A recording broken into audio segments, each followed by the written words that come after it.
Welcome to another episode of the Battlefields Bourbon podcast, the podcast where we sip, talk all things Civil War history and bourbon whiskey. I'm Jack, joined as always by my co-host Elijah, and we are coming to you from the historic Bell House in beautiful downtown Winchester, Virginia.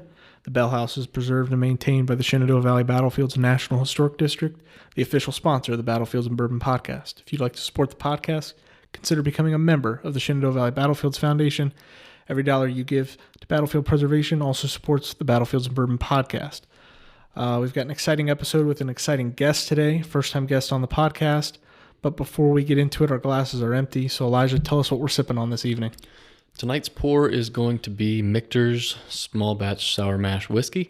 This is an 86 proof expression from Michter's Distillery down in Louisville, Kentucky. They do a variety of different expressions. They've got a small batch bourbon, single barrel rye, American whiskey, and then this one. This is their base 4 lineup. They've got some other rare expressions. We won't get into those until we have them on the episodes. But yeah, we'll pop this one open. Wow. That was good pop. That was crisp. So something to note here, they don't age state or disclose the mash bill. So we really are kind of going in blind here as far as what it consists of, how long it's been aged for.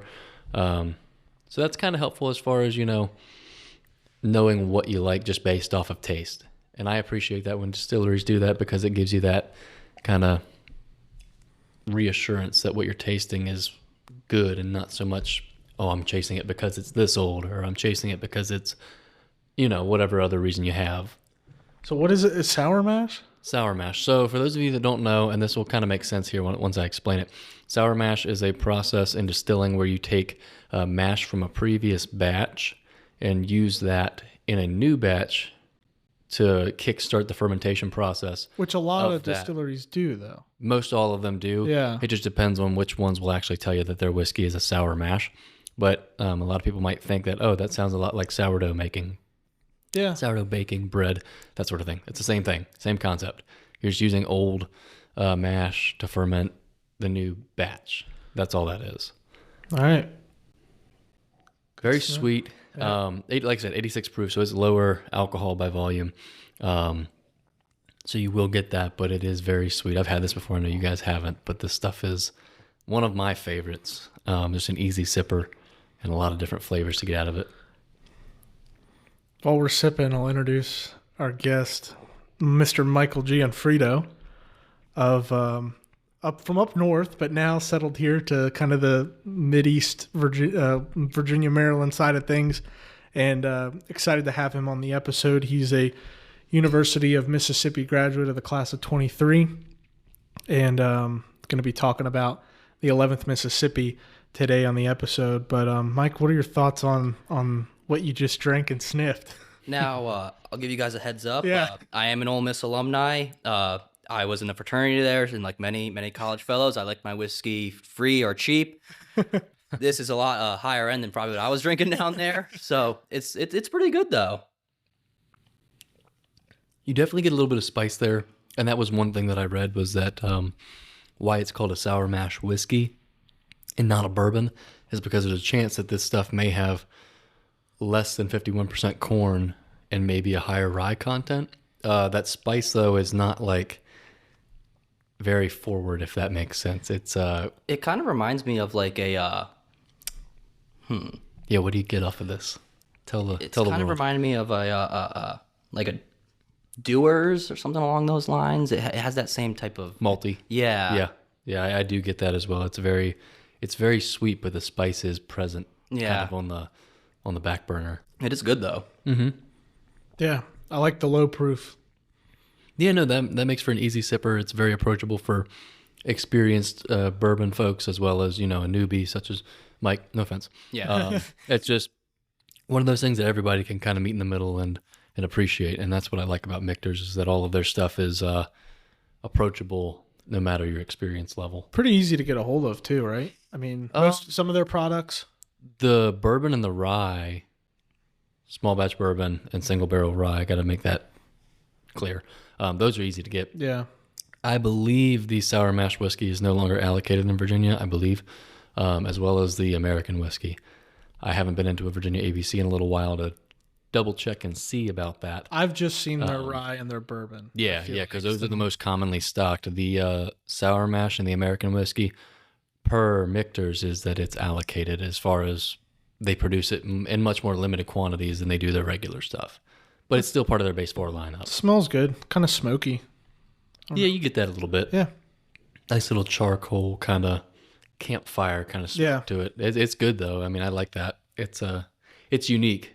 Well, that was when I finally got a bottle of this and first tried it. I was like, I couldn't quite compare it to anything else. No, it's good. Not too sweet, but yeah, no, it's unique. Yeah, definitely something for all 4 seasons, I would say. yeah. And like, there's a little bit, if you're new to it, there's a little bit of burn in the front, but it's not like an aftertaste burn. Like, it's very smooth in the aftertaste. It mellows out a lot. Oh yeah, 100%. Nice little corn.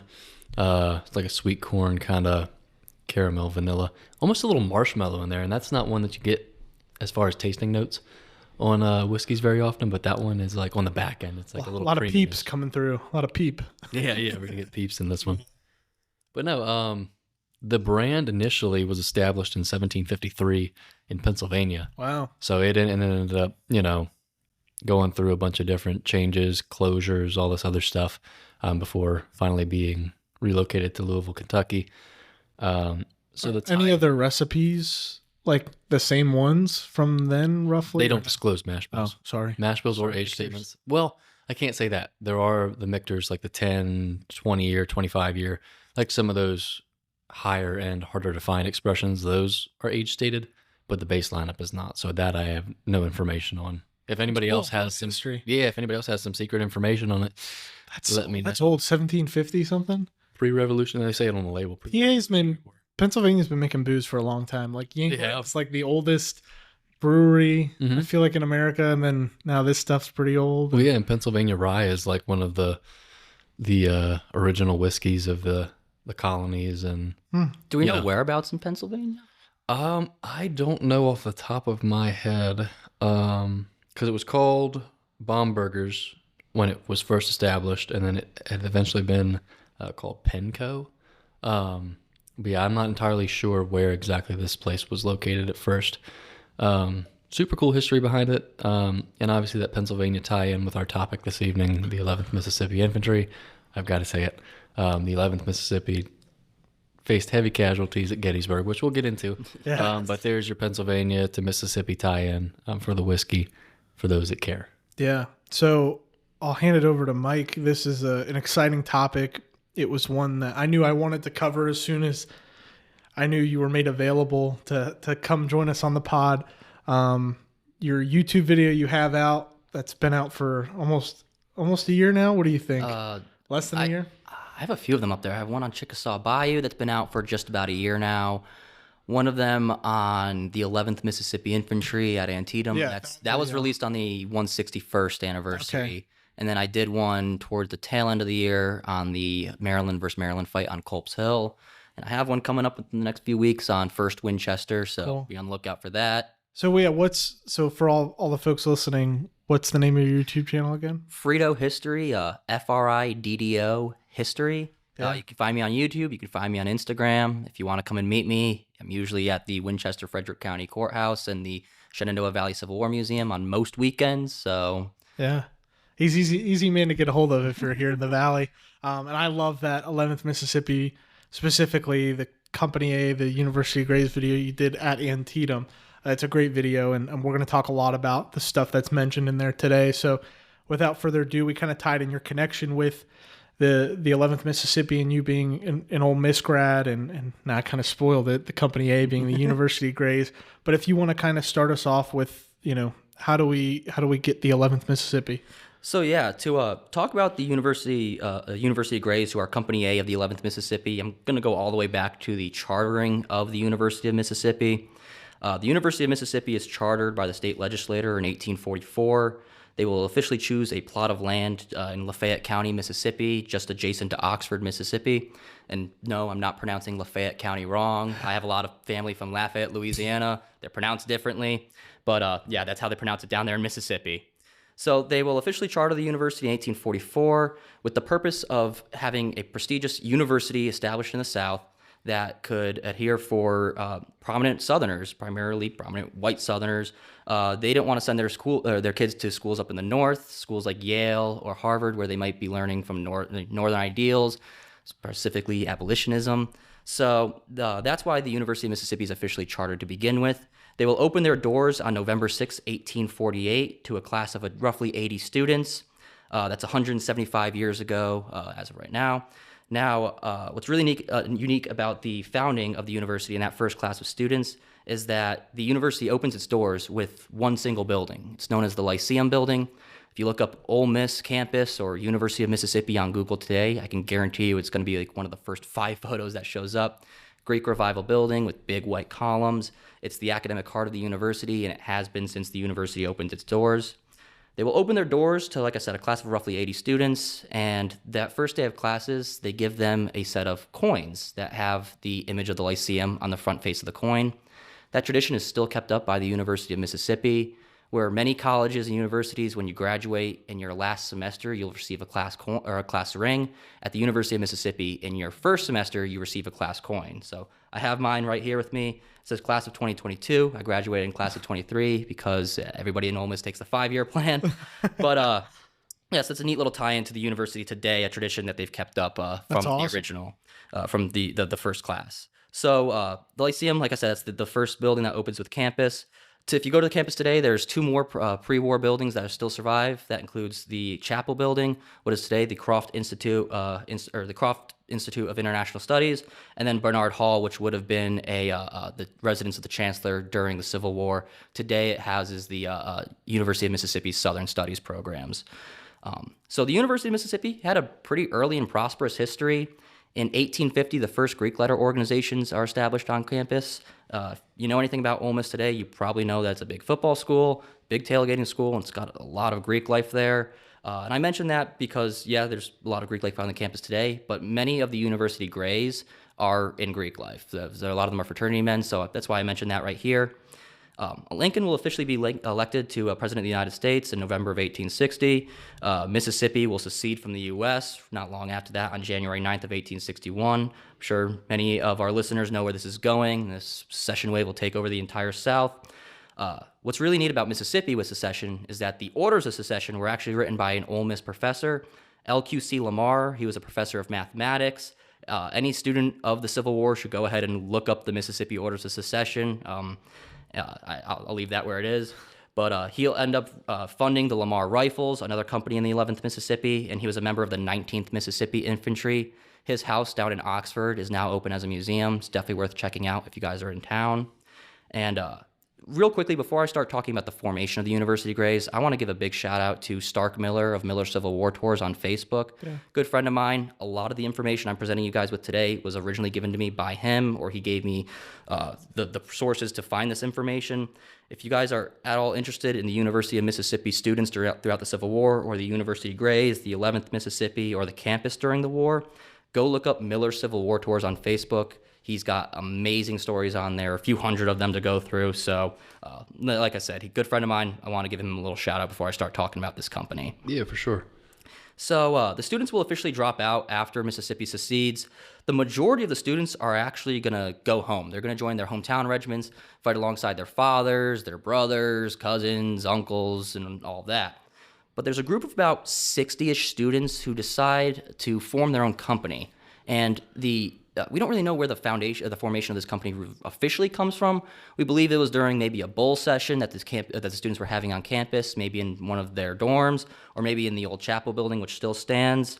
But regardless, they decide that they want to fight together, join, and make their own company that they decide to name the University Grays. Now, there was a chancellor on campus, Frederick A.P. Bernard. He was from Massachusetts, and he really did not like this wave of secession that had taken over his campus. And he ends up writing to the parents of the University Grays. He basically tells them that, you left your children in my care while they were students here at the university. If you don't want them to join the army and join this company, if you'd rather them go home and fight alongside their family, just let me know. I'll take them out of the company. I'll send them back home. And this reduces the ranks of the University Grays a little bit. Like I said, Bernard, he was a Massachusetts man, a Yale graduate. His brother was also the standing superintendent of West Point at the time, so he was staunchly opposed to secession and staunchly opposed to the formation of this company. That's interesting that he's not trying to stop the formation of these companies. He's just trying to send them elsewhere. Yeah, he knows what's coming. It's almost like he doesn't want him to be blamed for this company, but you cannot blame him for this foundation, especially if you know university students. They're gung-ho. They're going to do what they want to do. Yeah, and these students are really no different than kids today who are in college. But you said he was a Yale grad? He was a Yale graduate from Massachusetts, and his brother was the standing superintendent of West Point at the time. I think that's another fascinating point, too, that they wanted to develop this school back in the 1840s to shy away from what was those universities and institutions up north, just to bring in a guy to lead the school that's who was a Yale grad. Was one of those people they were fearing. So yeah, and I don't know exactly when Bernard becomes chancellor of the university, but during his time there, he ends up getting himself into a little rivalry. The University Greys, they make their first captain, William Driver. He's from Memphis, Tennessee, and then very quickly he leaves the company. I forgot the reason why, but unanimously after that they named Captain William B. Lowry to be captain of the University Greys. Lowry and Bernard, they had a fierce little rivalry that formed while Lowry was a student there. He was a 17-year-old kid from Crawfordville, Mississippi, when he became captain of the University Greys. He was considered to be a natural leader. He was one of the few students who had experience with some type of military formations. He had studied at the Kings Mountain Military Academy in South Carolina for a short period of time before joining the University of Mississippi.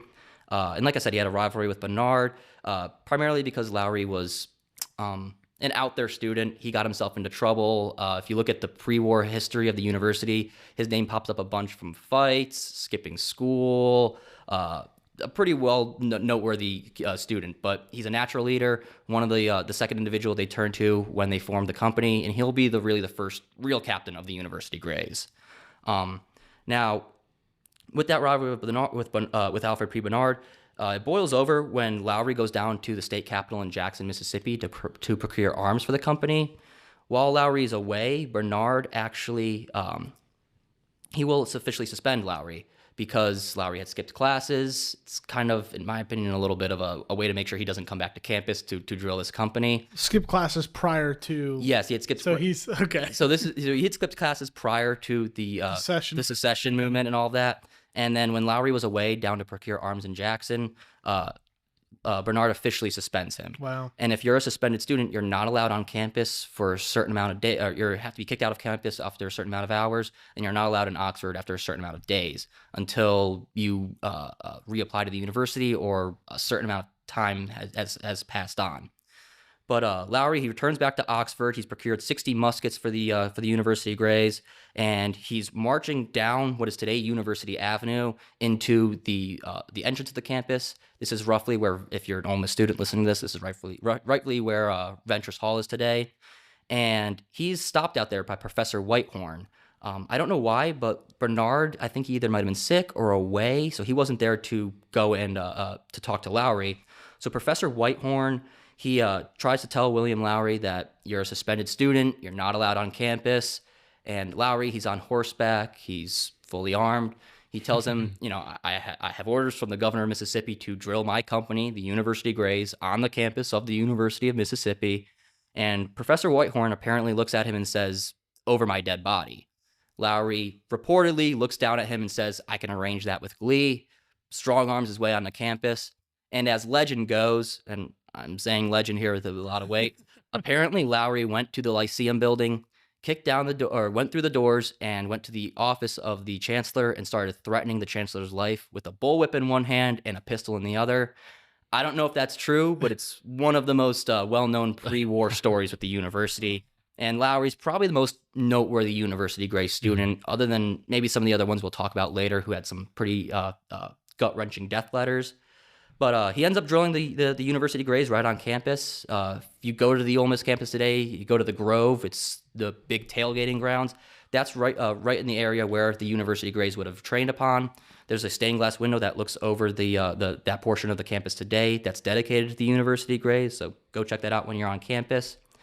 Now, when they were leaving campus in early May of 1861, they will officially form up just outside of Chancellor Bernard's residence, and they will salute to the Chancellor. And in my opinion, this is kind of like a putting aside your differences between Lowry and the Chancellor.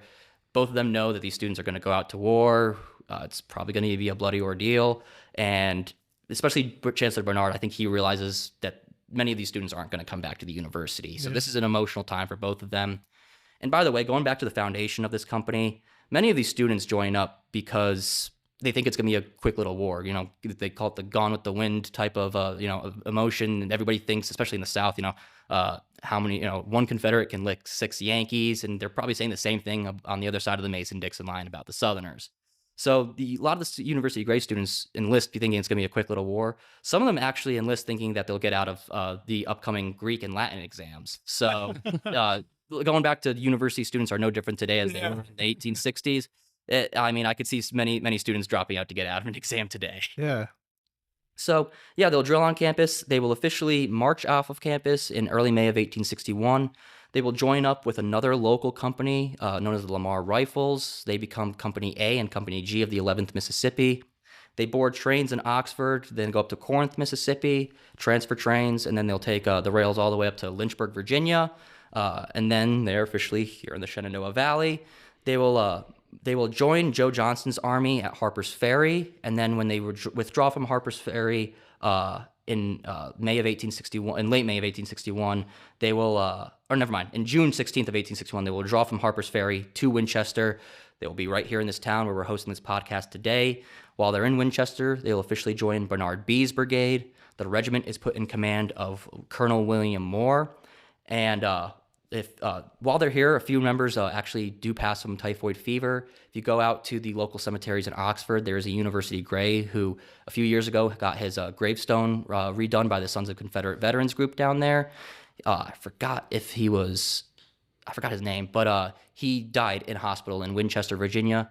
There's a good chance that his body was laid up right there in the Winchester Frederick County courthouse in what is today the Shenandoah Valley Civil War Museum.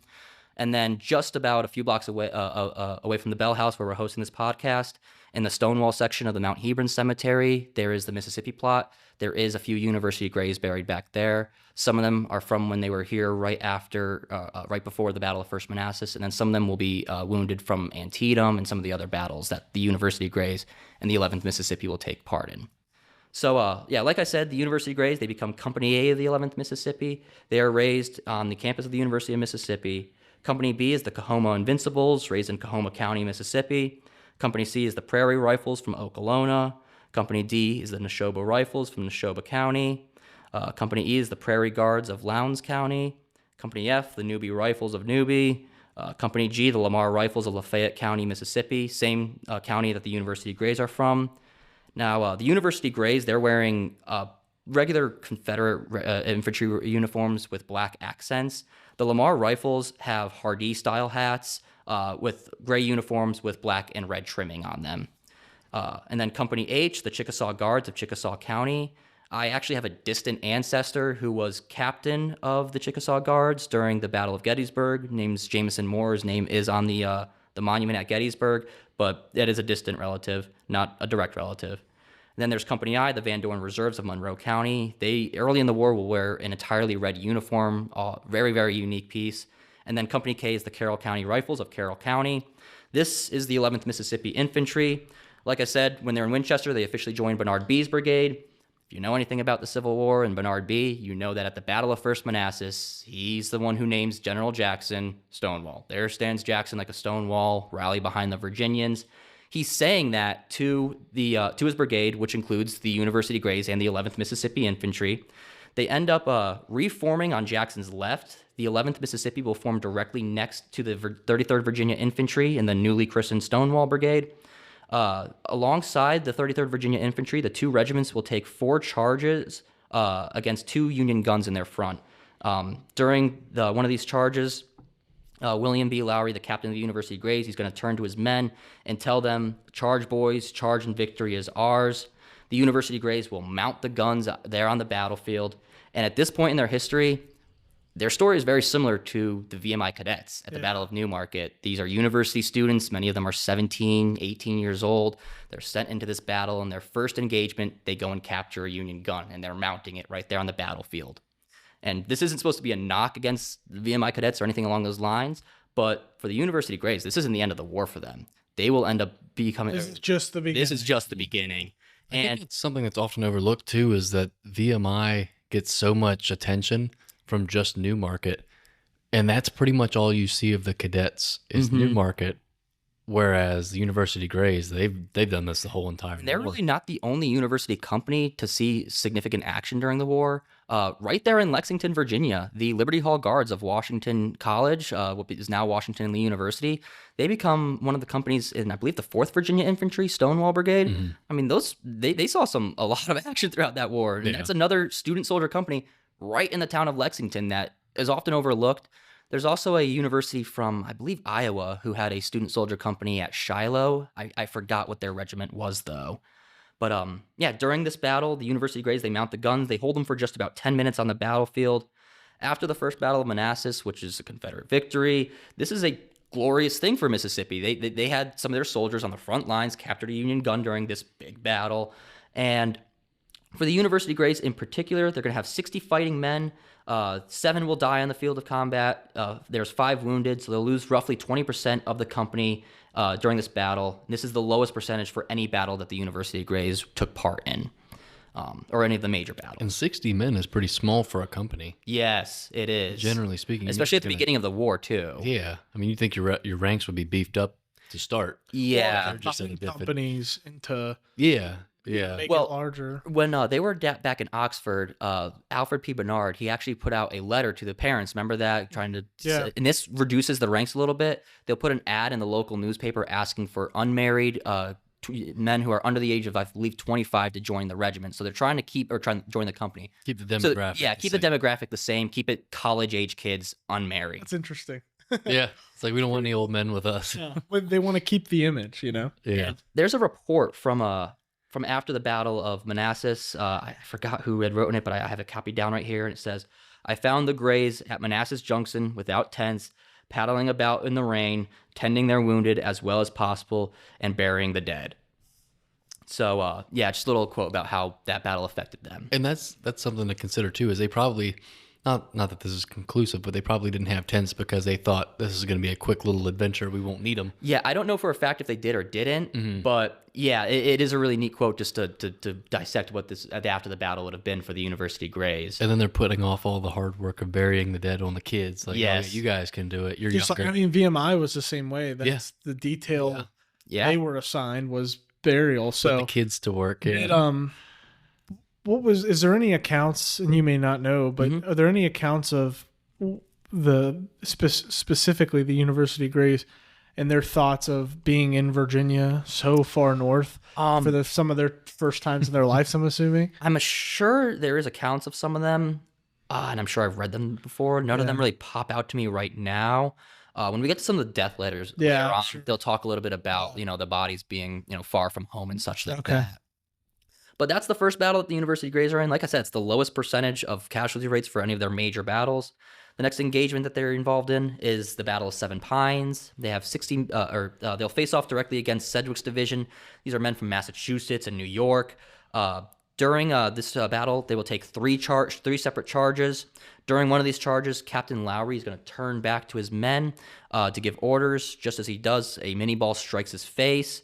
It's going to strike right under his left eye, take off a little bit of the muscle and skin that's underneath the eye and a good portion of his nose. It's going to leave him bug-eyed, and this takes Lowry out of the regiment for a period of time. Wow. So this he will come back, but this is the end of the war for a little bit for him. Something interesting to note here, too, is the fact that they keep throwing these young schoolboys into the fight. Just, charge here, charge there. When you think about it, these are prime soldiers. They're roughly the age of, 17 to 25 years old. They're college educated, so they're bright fellows. It makes sense why these guys are put to the front many, many times. At Newmarket, they're so hesitant to put them in. They're just keeping them as far back. So let's put later it in perspective. Is the VMI troops are that detachment. It's just VMI. So it's just those boys that age.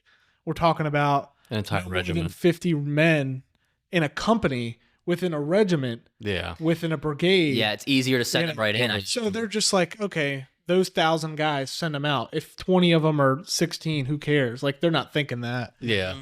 VMI is VMI, and they know they're an active It's student body at the strictly time. a school. Yeah. School. Yeah, and the difference is that VMI is out there as, like you said, an active student body.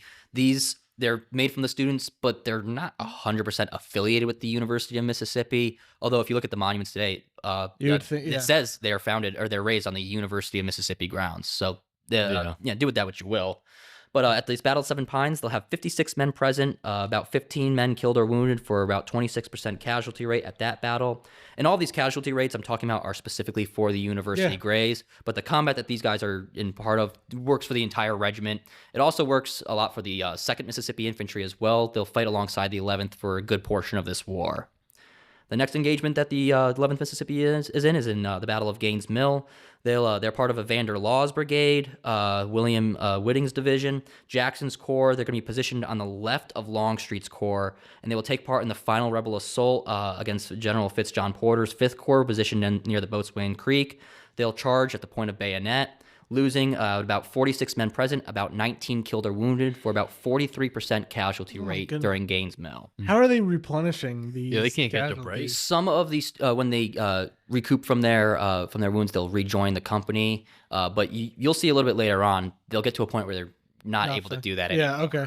So the next major battle that they take part of is the Battle of 2nd Manassas. They're going to be fighting in John Bell Hood's division, Longstreet's corps.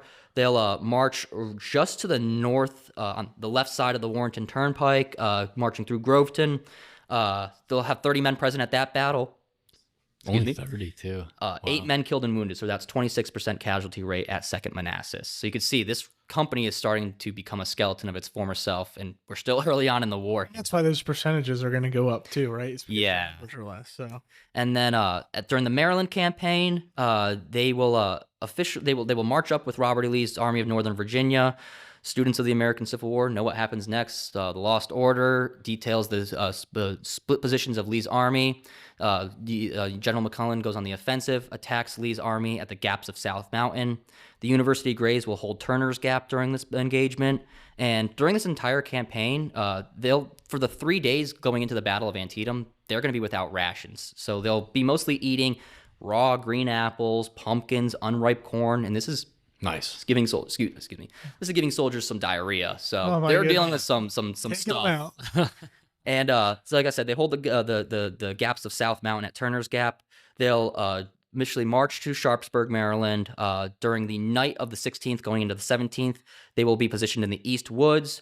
During some skirmishing during that night, Colonel Liddell, who is in command of the regiment, he will fall mortally wounded. And then at this point, John Bell Hood, he goes and sees Stonewall Jackson. His division's now attached to Jackson's corps, even though they were originally part of Longstreet's corps. And Hood basically tells Jackson that my men haven't had food for about 3 days now, or haven't had rations in 3 days. They are in need of some rest. Can you bring them off the front line? Jackson says, yeah, you can position them behind the Dunkard Church, but if I need them ready, they must be ready at a moment's notice. So the University Grays, 11th Mississippi, Law's Brigade, Hood's Division, they're camped out, or they end up marching behind the Dunkard Church, and they're cooking their first meal in 3 days back there. And then the battle begins. Cannonballs start bringing the position right around the Dunkard Church, and they have their raw dough on the end of their bayonets. They're cooking it up. They're trying to get their food ready.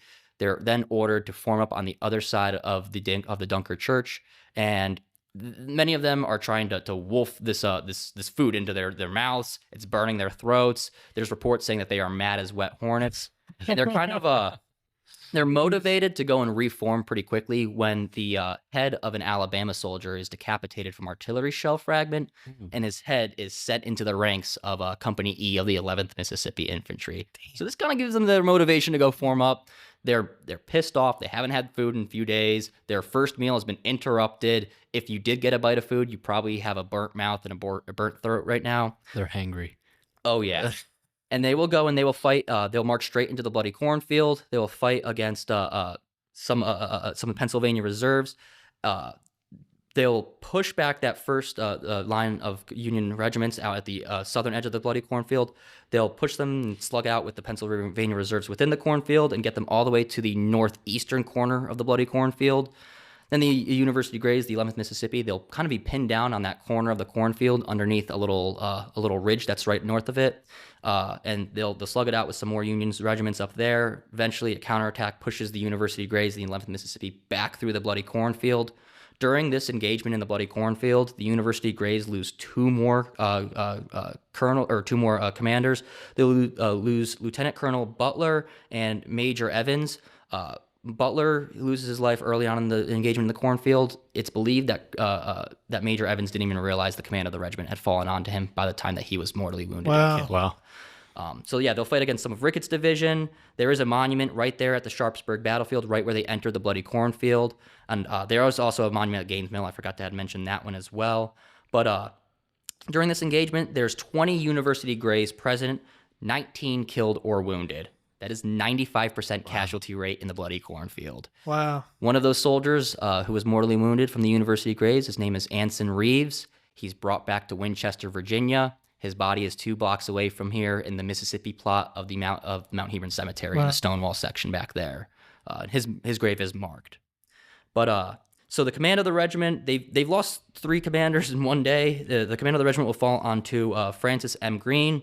It's around this time that William B. Lowry is kind of going to come back to the company. He's promoted to lieutenant colonel. He was the old captain of the University Grays in the early part of the war, who got struck in the face. So for the rest, in the meantime, between the Sharpsburg campaign and the Gettysburg campaign, they will join Longstreet's command in Suffolk. They will arrive at Chancellorsville a little too late to join the combat out there. They will march through the Shenandoah Valley en route to Gettysburg. And during the Gettysburg campaign, Lowry, he tries taking command of the regiment. He's claiming that the command colonel should have fallen onto him, not Francis Greene. Yes, of the whole regiment. And this ends up creating some animosity. Now, they're fighting in Joe Davis's brigade. And I don't know if this happens before or after Gettysburg. I'm pretty sure it's beforehand. But Joe Davis, he's the nephew of Jefferson Davis. He gets word that this Lowry kid is trying to claim he is rightful colonel of the 11th Mississippi Infantry. And he's heard stories about this guy from his days as a student. He was a hard student to deal with. So he actually writes to his uncle, Jefferson Davis, and he asks if he can figure out a way to make sure that William B. Lowry is not one of the colonels in his brigade. And this goes all the way to the desk of the president of the Confederacy. I forgot what exactly happens, but Lowry does not become colonel of the 11th Mississippi Infantry actively. He is technically on paper the colonel for a short period of time. Yeah. If you go find his grave down in Mississippi, his gravestone says William B. Lowry, Company A, 11th Mississippi Infantry, youngest colonel in the Confederacy. Because he was roughly, I think, 18, maybe 19 years old. So he was colonel for a hot second. For a short period of time on paper. I do not know if he actually commanded them out on the field, though. But during the Battle of Gettysburg, they're fighting in Joe Davis's brigade under the command of Francis Greene, who's in command of the 11th Mississippi. If you're a Gettysburg nerd, you know about Davis's brigade. They'll fight on the first day in the unfinished railroad cut. The University Grays, the 11th Mississippi, do not see action that first day. They're busy guarding the baggage trains in the rear. They don't see action the second day either. And then third day, they're in Heath's Corps, Hill's Corps, Heath's division. They'll be positioned on Seminary Ridge, just behind Pegram's Battery. This is they're positioned on the far left of Davis's brigade. If you're out on the battlefield today driving down Seminary Ridge, this is like right behind the North Carolina monument. And there is a 11th Mississippi monument on that battlefield right behind that monument. But while they're there, they will be exposed to the grand cannonade that precedes Pickett's charge. And one of the students who's sitting there, 1 second. I'm going to have to pull it up again real quickly. No, you're good. So yeah, Jeremiah Gage, he was a student of the University of Mississippi. He is... 1 second. And he'll be in the episode cover picture, correct? Yes, he's one of the soldiers who's in the episode cover picture. He was an Ole Miss Law School student before the Civil War. one second. I'm trying to find a transcription of the letter. I should have had this more prepared by the time I was coming in here today. But he's a law school student when the Civil War begins, joins the University Greys. Before he marches off with the University Greys to combat, he's going to propose to his love, Miss Mary Wendell, which if any University of Mississippi students are listening to this, her house is right across the street from the bars downtown, like Roosters and all of that. It's the white building with the square columns on it. But yeah, the university, or the Jeremiah Gage, he proposes to her. They decide to get proposed, but to not fully wed until he's back from war. He will not survive the war. Wow. Well, and I might have just spoiled that a little bit for you guys today. But while he is actually out at on Seminary Ridge, he is witness to this grand spectacle of cannonade. He starts lifting his head above the ridge to kind of watch the concert of artillery. Mm-hmm. And while he's looking out over the battlefield, an artillery shell strikes him. Some of his friends are telling him right before this, get your head down, Jeremiah. You're going to get yourself hurt. He ends up, getting himself hurt. He's struck right in the abdomen, and some of his friends bring him back to the local field hospital, which is right behind the University Greys position. And he sees the brigade surgeon. Both of them kind of realize he's not going to make it too much longer. He tells the surgeon, let me go easy, doc. I would do the same for you. And Jeremiah Gage is given a small cup of a morphine mixture that's supposed to let him go easy. So, one second. My apologies again. And we'll post a picture of the Gettysburg Monument at some point after the episode. Yes. We've got a model of it that Mike has in his collection. It's really neat to see these, and we'll post a 360 of it. But so yeah, he's we'll post a picture of the monument as well. They have two monuments at Gettysburg, a forward marker and an actual monument on Seminary Ridge. This is their forward marker. Yeah, this is their forward marker, and the field hospital that Jeremiah Gage goes to is rightfully right behind their position where the monument is on Seminary Ridge. Right before he takes the sip of this morphine mixture, somebody tells him, do you have any dying words to leave to anybody? And he starts wailing out to his mother. They bring him a piece of paper, a letter, and something to write upon, like something to prop up the note on. And a few months ago, you guys had a podcast episode about death with the Civil War. Yeah. You read a few death letters. The entire episode, when you guys were reading that, I'm thinking of this right here. Yeah. So he pens this letter, and I'm going to read it to you guys. My dear mother, this is the last you may ever hear from me. I have time to tell you that I died like a man. Bear my loss as best you can. Remember that I am true to my country, and that my greatest regret is at dying is that she is not free, and that you and my sisters are robbed of my worth, whatever that may be. I hope this will reach you, and that you must not regret that my body cannot be obtained. It is a mere matter of form anyhow. This letter is for my sisters too, as I cannot write more. Sending my dying release to Miss Mary, you know who, J.S. Gage, Company A, 11th Mississippi. P.S. This letter is stained in my blood. Oh my goodness. And if you want to see that letter, it's in the University of Mississippi archives. Jeremiah Gage, after writing that, takes the sip of the morphine mixture, and next time this brigade surgeon checks on him, he's no longer alive. And this all happens before Pickett's charge, remind you. Yeah. So the University Greys, they're part of the 11th Mississippi Infantry, who's on the left flank of Davis's brigade. They are right to the left of them is going to be Brockenborough's Virginians. They step off for Pickett's charge. They'll pass by the smoldering remains of the Bliss farm. And then about halfway through, Brockenborough will fall back. This leaves the 11th Mississippi as the entire, or the immediate left flank of Pickett's charge. When Brockenborough's Virginians fall back, a withering flanking fire will from the 8th Ohio will start hitting the left of the 11th Mississippi Infantry. They'll be exposed to small arms fire as they creep closer to the Emmitsburg Pike. They'll cross the road there, go over the fence lines there, and they'll make a mad dash towards the Bryan Barn, which is that white barn on the on Cemetery Ridge. Reports from both Union and Confederate soldiers say that the soldiers in that area of the battlefield made it to the wall. Some of them even said that they made it over the wall. They're fighting against the soldiers of the 12th New Jersey, 39th New York, 111th New York, 125th and 126th New York as well. And like I said, there's a big, we believe that they made it to the wall. There's a big discussion today, whether if you're a Virginian, North Carolinian, or North Carolinian or Mississippian, who made it to furthest during Pickett's charge. But if all of them did make it, or if the soldiers made it apparently to where they did at the wall, if you look at the map, the 11th Mississippi made it furthest during that charge. Wow. With their lead company, the University Grays, experiencing about 31 men present, 31 men killed and wounded. That is 100% casualty rates. The University Grays ceased to exist after this battle. There is a few survivors who come back to the regiment, but they end up forming with Company G, the Lamar Rifles. So this is it for the University Grays. Yeah, they still have, like I said, they still have a few more members, and they're not. Company is no more. Yeah, they cease to exist. They are decimated on the wall at Gettysburg, right there by the Bryan Barn. And many Civil War students, we know that these Confederate soldiers in many of these northern battlefields are buried right where they lie. In the early 1900s, the bodies of some Mississippi soldiers were found right there in front of the 12th New York Monument, in front of the wall there. So if they're buried right where they fell, they lay right in front of the Bryan Barn, right at that wall. Some of the bodies were reinterred right next to the Bryan Barn, I believe. But if you want to see some of the original Mississippi buttons and uniform pieces that were recovered when they found those bodies, they're on display in Eric Doerr's Gettysburg Museum of History. That's one of the favorite artifacts he loves talking about, those ones. Yeah. But yeah, you can see those in that museum.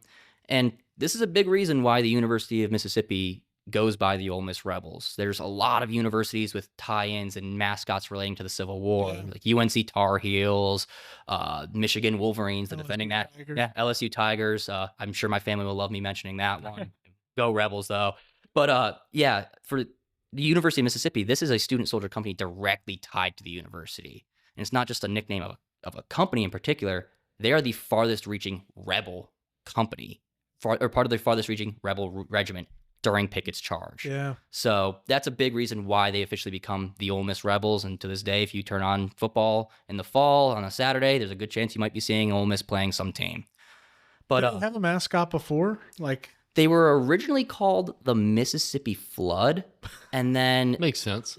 Cool. Yeah, and then they realized really quickly that there's the Alabama Crimson Tide, Tulane Green Wave, so we should maybe do something that's not related to water, yeah, and flooding and all of that. So they go to the next thing that they could think of, which is the University Grays, and they name themselves the That's awesome. Ole Miss Rebels.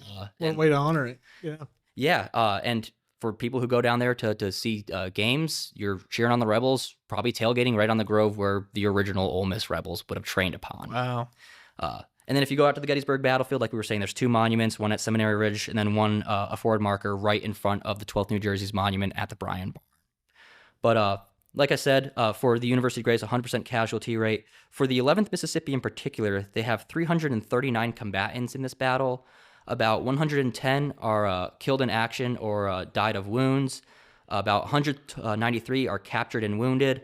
37 are captured unwounded, about 53 non-casualties from this battle. And that's from the 11th Mississippi entirely. So there's 53 people walking away unscathed somehow. Wow. The next, so during the retreat from Gettysburg, the 11th Mississippi Infantry, they're in Heath's division. This is now commanded by Pettigrew due to Heath's wounding at Gettysburg. He's going to order them to protect the rear of the Army of Northern Virginia as they recross the Potomac. Battle of Falling Waters. The 11th Mississippi's position will actually straddle the Falling Waters Road during this battle. They will fend off a cavalry attack from some of Custer's Michigan Brigade. I believe the 6th Michigan Cavalry is charging against their position. And they have 9 killed and wounded out of 53 combatants for the entire regiment from this engagement. Crazy that they keep getting the shitty end of the stick here. Yeah, they're one of the guys that have sustained the most casualties. Like, yeah, you guys go and defend our rear. It's like, really? What's really neat about this regiment is that they're usually sent to the hellhole of the battlefield. I mean, right. Bloody Cornfield of Antietam, Pickett's Charge, Henry House Hill at Manassas. These guys, it makes sense why they have these casualty rates. They're right in the hellholes of some of these largest battles of the war. Somebody in the company must have broken a mirror before they enlisted or something. Bad luck. And they're gonna have they'll be not really involved up until until the Battle of Wilderness in May of 1864. They're fighting in Stone's Brigade. They're on the left of Heath's division, positioned to the north of the Plank Road. On May 5th, they're going to fend off repeated assaults by Hancock's 2nd Corps. They will be relieved that evening, and on the morning of May 6th, the Federal breakthrough will threaten the Confederate Army. The 2nd, 11th, 29th, and 42nd Mississippi Infantries are then sent in there to hold that line. They'll hold it for 2 hours until Longstreet's reinforcements will reach the battlefield and will launch a counterattack. They will take part in Longstreet's counterattack that day as well. I do not have their casualties for the regiment written for any of the So they're rest of the involved battles. in that holding Yes. for Longstreet. And those are all Mississippi regiments. Yes, that's the 2nd, 11th, 29th, and 42nd Mississippi Infantry. My answer part in that. regiment just missed it. Oh. You were there too. Yeah, that might have been you right there. Nah, it's okay. The 11th had a whole year, almost a whole year to recuperate after Falling Waters. Yeah. Chancellorsville. I mean, it's like Nothing's really happening for them. they probably needed that time just to, even have a regiment to begin with. And like I said, the University Grays, they don't exist anymore at this point. Some of the survivors, which is a small handful of them, they are sent to fight with Company G, the Lamar Rifles, that other Oxford-based company. So I don't have any of the casualty rates for the company for the rest of the rest of the battles that they're in. I don't have the casualties of the regiment either. Do we have a total number of University Grays that survived the war as a whole? I'm sure I can find that out. I'm sure Miller Civil War Tours on Facebook probably has that. Answer. It's probably a very small number. I believe it would be a really small number. There is a great story that I'm gonna kind of butt in and tell real quickly about the end of the war, or I could tell at the end. It's up to you guys. Save it to the end. Keep going. Okay. So the next major engagement that these guys take part in is the Battle of Talley's Mill, which is a small little engagement preceding the general assault on the Confederate line anchored on the Po River at Spotsylvania Courthouse. The 11th Mississippi Infantry, they're fighting against some of Hancock's 2nd Corps. They're trying to threaten the rebel left. Union Major James Briscoe will lead 2 Union regiments across the Po River. They'll be surprised by Heath's division with the 11th Mississippi positioned at the front. The 11th Mississippi will ford across a mill dam at Talley's Mill. They'll redeploy and send back some of the Union troops. During this engagement, Colonel Greene is mortally wounded. And another really interesting story with the 11th Mississippi. This goes back to another death letter. So during this engagement, there's a young individual by the name of James R. Montgomery. He's from Stumpbridge, Mississippi, part of the University of Mississippi class of 1858. He was in the Delta Kappa Epsilon fraternity, same chapter that I was a part of, same chapter that William B. Lowry was actually a part of. And when he is mortally wounded at the Battle of Talley's Mill, he writes this death letter, which is not as well known as the Jeremiah Gage letter. That Jeremiah Gage is one of the most well-known death letters from the Civil War. But this one right here, it's from a smaller engagement, but it's just as gut-wrenching. And this is what it says. Quote, "This is my last letter to you. I have been struck by a piece of shell and my right shoulder is horribly mangled. I know death is inevitable. I am very weak, and I write to you because I know that you would be delighted to hear a word from your dying son. I know death is near, and that I will die far away from home and from the friends of my early youth. But I have friends here too, who are kind to me. My friend," the word's illegible, "will write to you at my request and will give you the particulars of my death. My grave will be marked so that if you may want to visit it, if you so desire to do so, but it is optionary with you whether you let my remains rest here or in Mississippi. I would like to rest in a graveyard with my dear mother and brothers, but is it a mere matter of minor importance? Let us all try to reunite in heaven. I pray my God to forgive my sins, and I feel his promises are such, and that he will forgive me and save me. Give my love to all my friends. My strength now fails me. My horse and equipment will be left to you. Again, a long farewell to you. May we meet in heaven, your dying son, James Robert Montgomery." And this was sent to his father. That's, like you said, gut-wrenching. Now, I've heard rumors, and I don't know the validity of this, that somebody who owns the site of Talley's Mill wants to see an 11th Mississippi monument put out there eventually. I know the road. I know there's a road that leads into that part, into Talley's Mill. That's called James R. Montgomery Lane. So it's named after him. So he does have a little monument, I guess, name of street after him, which is a lot for a small private who, for a long time, like I said, I actually didn't find this death letter until a few years that I was at the university. So it's one of those ones that goes underneath the radar. It's crazy. There's like a road named after him and everything with all the casualties you'd think with that campaign and with Spotsylvania Courthouse as a whole.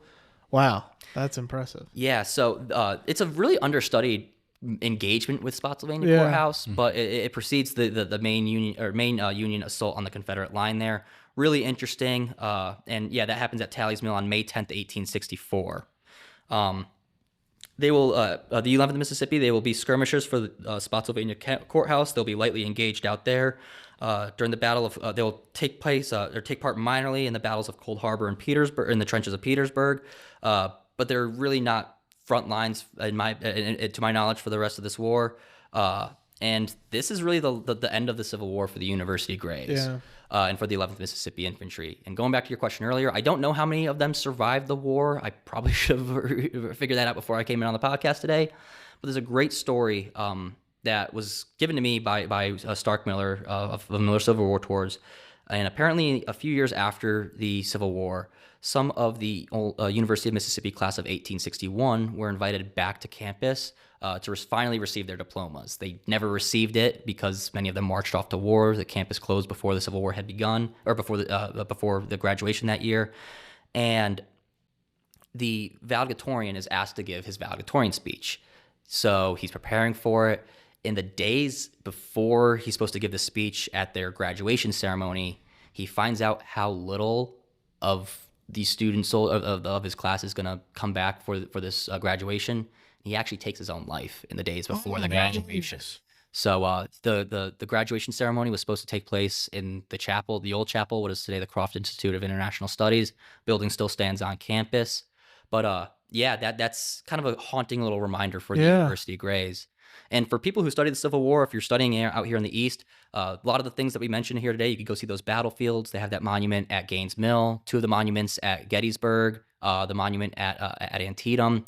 If you come here to Winchester, Virginia, go to the Mississippi section of the Mount Hebron the Stonewall section of the Mount Hebron Cemetery. The Mississippi plot out there has the graves of Anderson Reeves, a University Gray who was wounded in the Bloody Cornfield, and there's a handful of other University Grays buried back there, and a few other 11th Mississippi Infantry Regiment members back there as well. If you're studying the Civil War out west, and maybe in the areas of Mississippi right around this campus, go to the campus grounds, see where they trained upon, go to a tailgate right where they would have trained on, or right on the grounds where they would have trained upon. See Ventress Hall, the first pre-war building. It looks like a castle. Within Ventress Hall, there's a 2.5-story stained glass window done by Tiffany and Company, dedicated to the University Grays. The first panel shows them drilling on campus, a scene that would have taken place right on the other side of that window. The second panel shows them during Pickett's charge. There's blood on many of their uniforms. And then the last panel shows them at Appomattox Courthouse, because there was one University Gray who was at Appomattox Courthouse for the surrender. So who recovers from Gettysburg, yes, joins the regiment, and then makes it to Appomattox Courthouse. Yes, and like I said, at this point they're part of the Lamar Rifles, but he was a veteran of the University Grays Company. So they have all 3 of those panels on that stained glass window. It's done by Tiffany and Company. It's in Ventress Hall. The alumni building on campus has a few plaques that mention the war dead from all those different wars that university students would have taken part in. The Civil War plaque sometimes is propped behind a door, so just open those doors in the building until you find it. And then there was a monument on campus. It was on the center of campus. It still is on campus. They relocated it in 2020 from the entrance of campus, right actually where the University Grays would have put their books down when they marched off to war. And that's right where Lowry had that little engagement with Professor Whitehorn. They relocated the monument from that that area in the center of campus to the campus cemetery, because the University of Mississippi campus has a lot more Civil War history than just the University Grays. Would have been used as a field hospital. Grant's men would have camped out on it during the Central Mississippi Railroad campaign. Nathan Bedford Forrest headquarters on campus during summer of 1864. And there's about 400 to 700 Confederate soldiers buried on the campus cemetery, right on the hill overlooking the football field. And that's where the monument was relocated in 2020. So if you go out to the cemetery, you can see the monument, see the cemetery itself, and then go check out the football stadium. Crazy to think that a college campus has a cemetery on it. That's not something you normally see. Yeah, it's definitely woven itself into the lore of Ole Miss. Like apparently on Halloween night you see ghosts or something out there. These are all Civil War dead. This isn't just anybody else. This is strictly This is all Civil War dead. There used to be Union soldiers buried out there, but I believe majority of them were reinterred to Corinth National Cemetery. Mm-hmm. We believe there's about 400 to 700 soldiers buried in that cemetery. There is one Ole Miss student. He fought in these. His name is Alfred. No, not Alfred Y. Harper. He was command of the 6th Mississippi. My apologies. I forgot his name, but his okay. jaw was shot off. He was fighting the Second Confederate National Regiment. Was wounded right adjacent to the Bloody Pond site at Shiloh. Whether you believe Bloody Pond was actually there or not during the time of battle, that's up to you. I believe it. I'm not even going to make my comments on that because I see people getting into some major fights on Facebook about the existence of the Bloody Pond or not. But yeah, they would have been positioned adjacent to that location when his jaw was shot off. This student was brought back to the campus. He suffered for about 20 days, and then they officially passed away. They buried him on campus. The service records claim he's buried back there on the campus cemetery. So we Just don't know where. we don't know where. None of the graves are actually marked out there. Wow. They used to have wooden headstones, but then years and years and years ago, when they were mowing the lawn for the cemetery, they took some of the headstones down, and the grounds crew didn't have a way to kind of map out where these headstones originally were. So when they were trying to put them back, they were, oh geez, we didn't think about doing this. Yeah. So they ended up just not having any gravestones out there. They did put a marker out there like in the 30s, and then I don't know whatever happened to it, but then later on in the late 30s and the early 40s, I believe it was, is when they put the marker that's out there today. I believe it's maybe it's late 30s, but it lists the dead that we know of who's buried in the cemetery. It does not list that University of Mississippi student, but yeah, it does list the known soldiers who are in that cemetery. Wow. Well, That is the 11th Mississippi then, huh? Yes, I might have spent a while on this podcast. I apologize. It's perfect. Perfect. Well, Mike, thank you so much for coming on and sharing just a little bit of insight towards you. the University Grays in the 11th Mississippi and their involvement in the American Civil War.